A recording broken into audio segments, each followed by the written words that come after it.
नमस्कार दोस्तों, आपका मेरे YouTube चैनल कथा भक्ति साधना में स्वागत है। आइए आज हम जानते हैं कि लोहड़ी का पर्व क्यों मनाया जाता है। लोहड़ी का पर्व मकर संक्रांति के एक दिन पहले मनाया जाता है।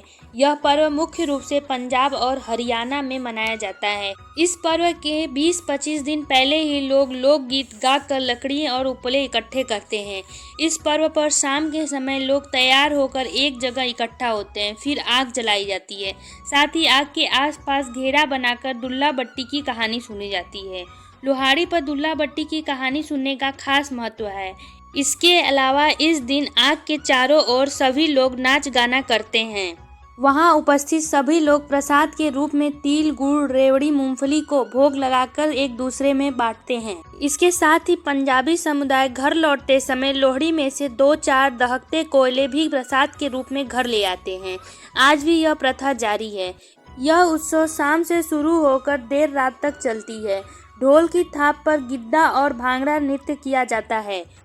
लोहड़ी के दिन शाम के वक्त लकड़ियों की ढेर पर विशेष पूजा के साथ लोहड़ी जलाई जाती है। वहीं अगले दिन प्रातः मकर संक्रांति का स्नान करने के बाद उस आग में हाथ सेकते हुए लोग अपने घरों में जाते हैं। इस प्रकार लोहड़ी पर जलाई जाने वाली आग सूर्य के उत्तरायण होने के दिन का पहला विराट एवं सार्वजनिक यज्ञ कहलाता है। लोहड़ी का पर्व पारंपरिक तौर से फसल की कटाई और नई फसल की बुआई से जुड़ा हुआ है। लोहड़ी की अग्नि में रबी की फसल के तौर पर तिल, मूंगफली, गुड़ आदि चीजों को अर्पित किया जाता है। मान्यताओं के अनुसार इस तरह सूर्य देव व अग्निदेव के प्रति आभार व्यक्त किया जाता है कि उनकी कृपा से फसल अच्छी होती है और आने वाली फसल में कोई समस्या न हो। लोहड़ी को लाल लोई के नाम से भी जाना जाता है। यह मुख्य रूप से सिखों और हिंदुओं के बीच मनाया जाता है। लोहड़ी के मौके पर दुल्ला भट्टी की कहानी जरूर सुनाई जाती है।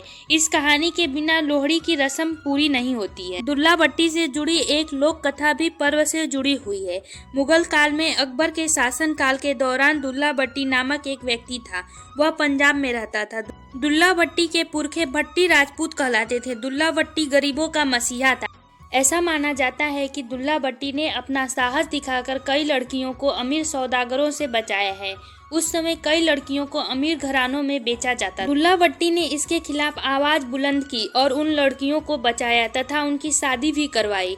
इस कारण दुल्ला भट्टी पंजाब में खूब प्रसिद्ध है। उसे नायक की उपाधि दी गई। यही कारण है कि लोहड़ी वाले दिन इस नायक को याद किया जाता है। आइए हम जानते हैं एक और नई कथा जो भगवान शिव और माता सती से जुड़ी हुई है। माँ सती और भगवान शिव के विवाह से प्रजापति दक्ष प्रसन्न नहीं थे। कालांतर में एक बार प्रजापति दक्ष ने महायज्ञ का आयोजन किया। इस आयोजन में प्रजापति दक्ष ने भगवान शिव और अपनी पुत्री सती को आमंत्रित नहीं किया।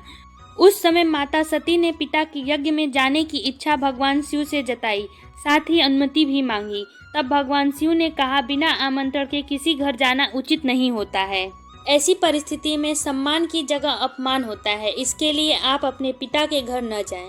हालांकि मां सती के न मानने पर भगवान शिव ने उन्हें जाने की अनुमति दे दी। जब मां सती अपने पिता के यज्ञ में शामिल होने पहुंची तो वहां भगवान शिव के प्रति कटु और अपमानजनक शब्द सुनकर मां सती क्रोधित हुई। उस समय मां सती पिता के द्वारा आयोजित यज्ञ कुंड में समा गई। देवी सती के आत्मदाह के बाद भगवान शिव ने राजा दक्ष का घमंड से भरा हुआ सिर काट दिया। दक्ष को जब अपनी गलती का एहसास हुआ और बाद में ब्रह्मा जी द्वारा प्रार्थना किए जाने पर भगवान शंकर ने दक्ष प्रजापति को उनके सिर के बदले बकरे का सिर प्रदान करके यज्ञ संपन्न कराया। इसके बाद जब देवी सती ने पार्वती जी के रूप में जन्म लिया तब पार्वती जी के ससुराल में लोहड़ी के अवसर पर दक्ष प्रजापति ने उपहार भेजकर क्षमा मांगी और भूल सुधारने का प्रयास किया। मान्यता है कि तभी से नवविवाहित कन्याओं के मायके से वस्त्र व उपहार भेजा जाता है। इसी कारण हर वर्ष लोहड़ी का पर्व मनाया जाता है। अगर आपको ये जानकारी पसंद आई हो तो कृपया मेरे वीडियो को लाइक कर दें और शेयर कर दें। साथ ही मेरे चैनल को सब्सक्राइब कर दें। धन्यवाद।